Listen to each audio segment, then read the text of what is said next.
আল্লাহর ঘরে আইসো বন্ধু আজান দিলে নামাজ পড়িবা বন্ধু, নামাজ পড়িবা বন্ধু, জামাতের সাথে হাত ছাইরা দাও। বাংলাদেশে নতুন করে বেড়েছে রোহিঙ্গা অনুপ্রবেশ। রাখাইনে আরাকান আর্মির ব্যাপক নির্যাতনে পালিয়ে আসছেন সেখানকার বাসিন্দারা। তারা বলছেন আরাকান আর্মি মিয়ানমার সেনাদের চেয়ে বেশি নির্যাতন চালাচ্ছে। ফলে কক্সবাজারের ক্যাম্পগুলোতে দেখা মিলছে নতুন রোহিঙ্গাদের।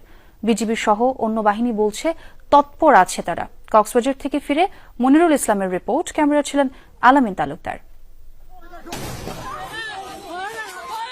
রাখাইনের মংডু অঞ্চলের বুড়া শিকদারপাড়া গ্রামে ১ মে বিকেলের দৃশ্য। রোহিঙ্গাদের এলাকা ছাড়া করতে মুহুর্মুহু গুলি ছুটছে আরাকান আর্মির সদস্যরা। পালিয়ে আসা ভুক্তভোগীরা বলছেন ওই গ্রাম থেকে ওই দিন অন্তত ৬০ জনকে নির্যাতন করে গুলি বর্ষণ করে তাড়িয়ে দেওয়া হয়। কক্সবাজারের উখিয়ার বালুখালীর ৫ নম্বর ক্যাম্প। ওই গ্রামবাসীর মতো অনেক রোহিঙ্গা সম্প্রতি বাংলাদেশে এসে এই ক্যাম্পে আশ্রয় নিয়েছে। তাদের একজন মোহাম্মদ আলী এপ্রিল মাসের শুরুতে পরিবার নিয়ে বাংলাদেশে পালিয়ে এসেছেন। জানান আরাকান আর্মি দখলে নেওয়ার পর কোথাও কোথাও আগের চেয়ে বেড়েছে রোহিঙ্গা নিধন। আগুন দ্বারা দিয়ে আর বারকুল নালা দিয়ে আর নালা দিয়ে আর তিন রাজ্যর বাইরে থাকি মেয়ের উডম মাঝে বাইরে থাকি আর তারপর দিন আরাকান আর্মি আর সিন্ধি ফেরা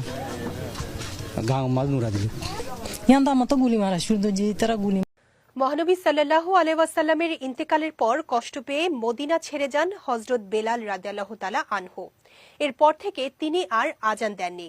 পরবর্তীতে হযরত হাসান ও হুসেন রাদিয়াল্লাহু তাআলা আনহু-এর অনুরোধে একদিন আজান দিতে গিয়ে জ্ঞান হারান তিনি।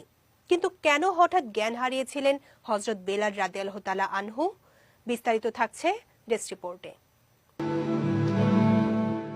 রাসূল সাল্লাল্লাহু আলাইহি ওয়াসাল্লাম পৃথিবী ছেড়ে যাওয়ার পর হযরত বেলাল রাদিয়াল্লাহু তাআলা আনহু প্রায় পাগলের মতো হয়ে পড়েন।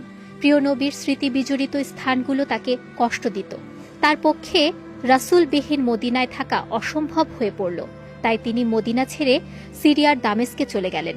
সাহাবীরা তাকে এর কারণ জিজ্ঞেস করলে তিনি বলেন, যে দেশে নবী নেই সেখানে আমি থাকব না। দামেস্কে যাওয়ার কিছুদিন পর বেলাল স্বপ্ন দেখলেন নবীজি তাকে বলছেন, হে বেলাল, তুমি আমাকে দেখতে আসছো না কেন? এ স্বপ্ন দেখে বেলাল রওজা জিয়ারত করতে মদিনায় যান। হযরত বেলালের আগমনে মদিনাবাসী আবেগে আপ্লুত হয়ে পড়ে, কারণ তিনি ছিলেন রাসূল সাল্লাল্লাহু আলাইহি ওয়াসাল্লাম কর্তৃক নিযুক্ত মুয়াজ্জিন। কিন্তু নবীজির ইন্তেকালের পর হযরত বেলাল আর আজান দেননি। তাই বেলালকে মদিনায় পেয়ে তার কণ্ঠে